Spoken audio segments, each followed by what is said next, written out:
But now we want to turn to Israel, and we are very happy to be joined here to discuss the situation on the ground there by David Sheen, who is an independent, on-the-ground investigative journalist. David, as always, thank you so much for being back with us.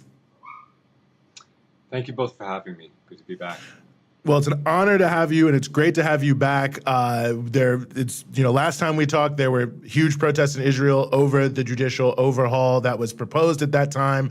Now we're sort of, in the post era, but there are large protests continuing to go on. Give us a sense of what the situation is there on the ground. Well, admittedly, these are certainly the largest protests that we've seen from Jewish Israelis in at least a decade, perhaps more.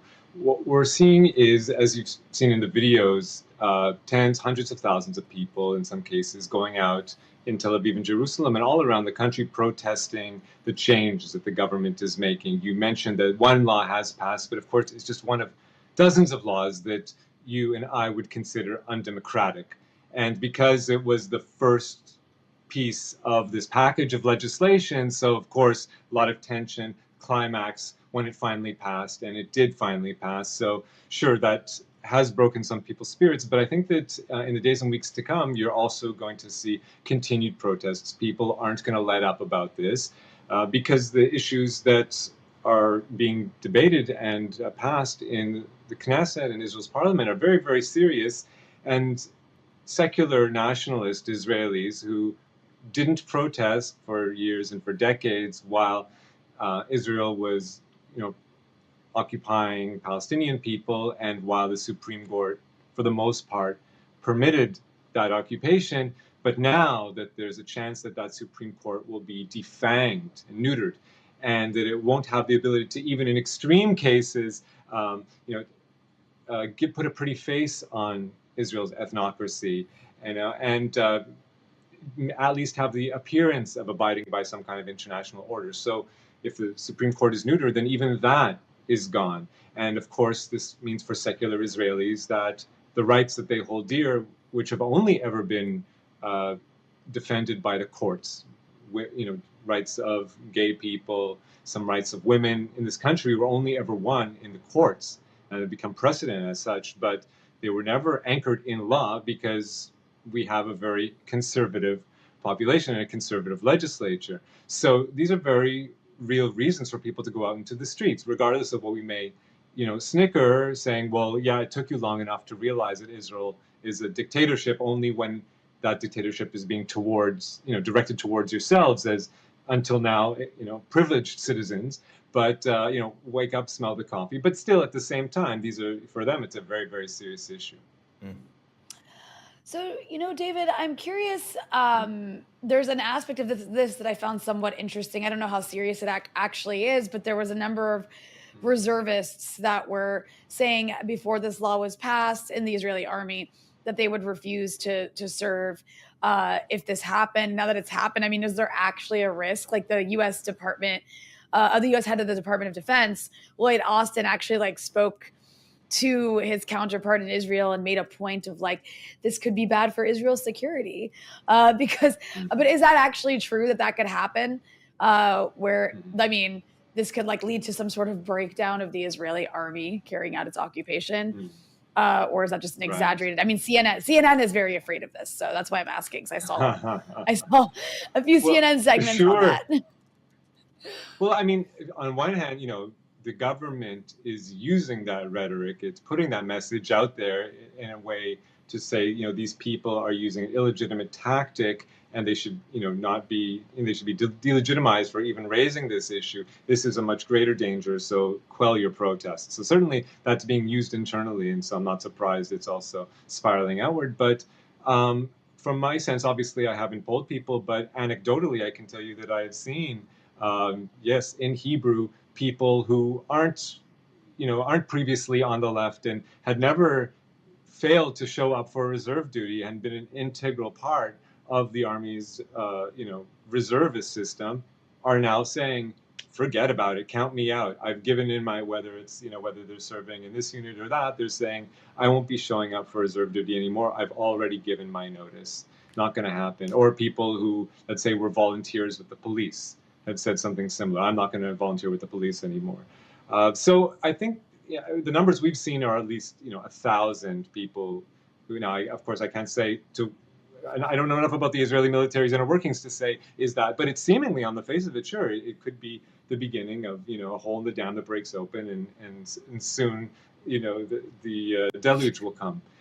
Certainly, it's unprecedented for people. There hasn't been a point in Israeli society where that's happened up until now. Sure, when we go back 40 years to the time of the first Israeli invasion of Lebanon, after some months, there was a protest movement where they brought, hundreds of thousands of Israelis to the streets that demanded an end to the war.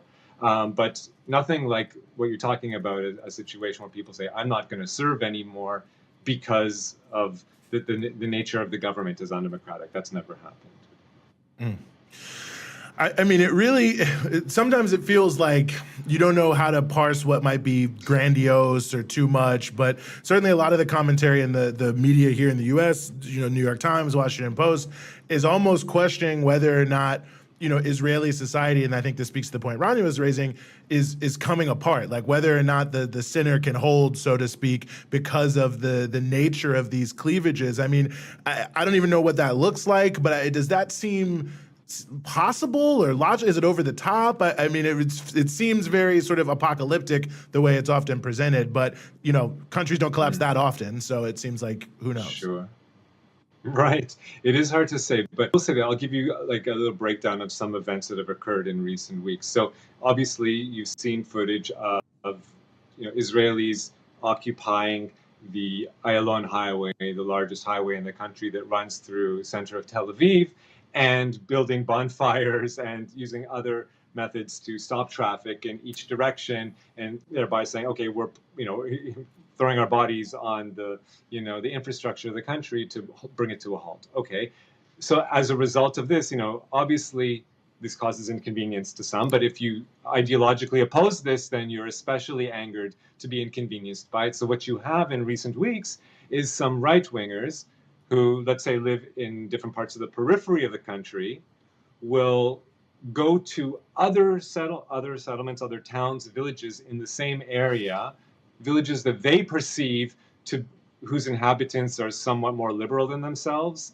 maybe less religious than themselves, maybe more likely to oppose the government's new legislation, and so they will actually blockade the entrance to this settlement. Say, no, you can't, because of what's happening in Tel Aviv, because we can't go there, so we're going to blockade you here. You can't go in and out of your settlement. So obviously, that's a sign of Israeli society breaking down on one axis. And that's been happening several times in different places around the country. When the right wing does a protest, you have young youths marching through Tel Aviv, looking for, grabbing rainbow flags, ripping them down, looking for people to fight. There's no question that it's a very serious threat that inter-community, inter-Jewish civil war is brewing, and that we're just at the very beginning of what could be a very long civil war, in fact. David, I saw this statistic. I can't remember what exactly it was, but it was like a pretty high percentage of Israelis were polled saying that, like, if this law passed, they would consider leaving the country. And then somebody had joked, like, oh, like, where are they going to go back to, like, Brooklyn? Like, just like thinking of like which I thought was a little bit funny, but in all seriousness here, though that's not that unserious. You're talking about a like fracture within Israeli Jewish society, where you do have a takeover of the country by the far right, which is a new development domestically that's been taking place.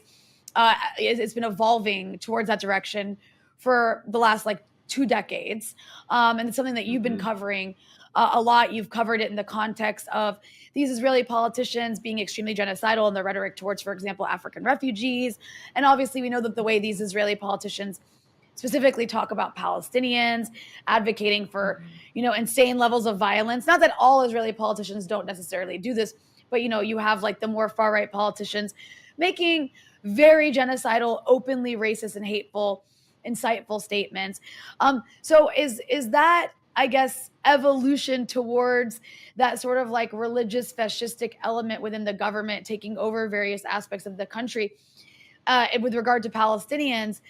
How do you connect that with what's taking place domestically within Israeli Jewish society? I mean, doesn't one feed the other? Oh, most definitely. Okay, let's look at what. Okay, so we had the government this week pass that first piece of the legislation to curb the court's powers. And what happened hours later? What was the first piece of legislation that they put on, that they passed in the Knesset? Now that they have less holding them back and they can do more what they want, so they passed a law increasing the size of Israel's sundown towns. As you may or may not know, Israel has, of course, for a long time, for decades, unofficially, it's prevented non-Jews from moving into towns if Jews just don't want non-Jews in them. Of course, at a certain point, Palestinians who are themselves constrained and constricted because the government doesn't permit their towns to grow. So at a certain point, they got nowhere to live. So they will attempt, some of them will say, okay, well, why can't I move to that Jewish town if Israel is ostensibly a democracy? They'll move there and then be told, oh, no, you can't live here. Why? You just don't quite fit in. We don't want non-Jews here. The first time that this was, a Palestinian family said, well, I'm not just going to take that line down. I'm going to take that to the courts. There was one example where the court said, okay, that's blatantly racist.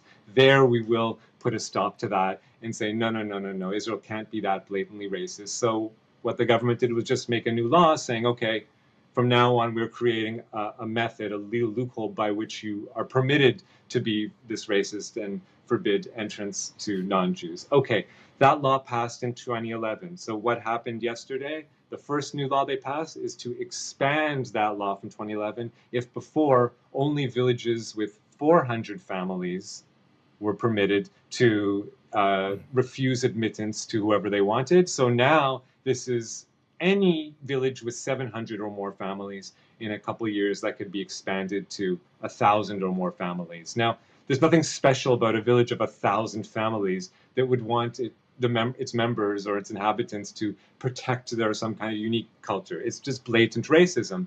The irony is that for years, even though on one hand you'd say, the purpose of this legislation, in fact, the settlement project, is to increase the amount of Jews in these areas where the government wants more Jews to live because there's a local Arab majority, whether it's the West Bank or whether it's the Galilee or whether it's the Nakab in the south. So on one hand, the government wants Jews to move there. But on the other hand, some settlements, if you can imagine this, were actually slowing down their acceptance rate and not accepting new members because they were about to reach the 400 family limit, and they wanted to still be racist. And more than that, they wanted the right to be discriminatory, not only to non-Jews, of course, but also to Jews that they didn't want. For example, Jews of color, if it's Jews from the Arab countries or Jews from African countries, or divorced Jews, if it's single moms or divorced dads or whatnot, or if it's gay or lesbian Jewish families. So they want the ability to still be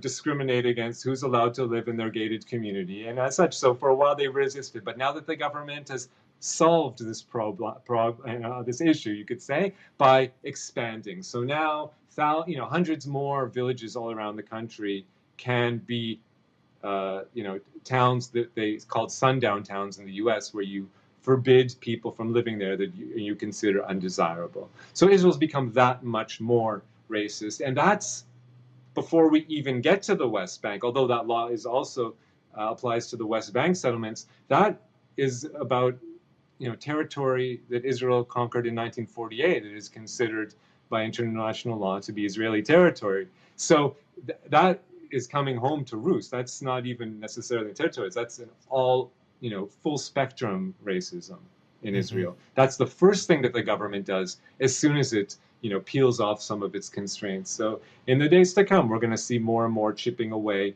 more ridiculously racist laws.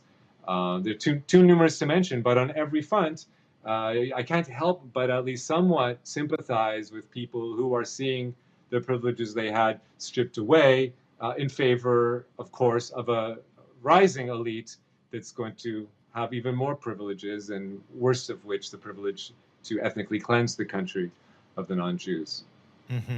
Well, David Sheen, investigative journalist there on the ground in Israel. As always, it's an honor to have you here to help us sort through all of these thorny issues on the freedom side. Thanks so much for having me. Be well.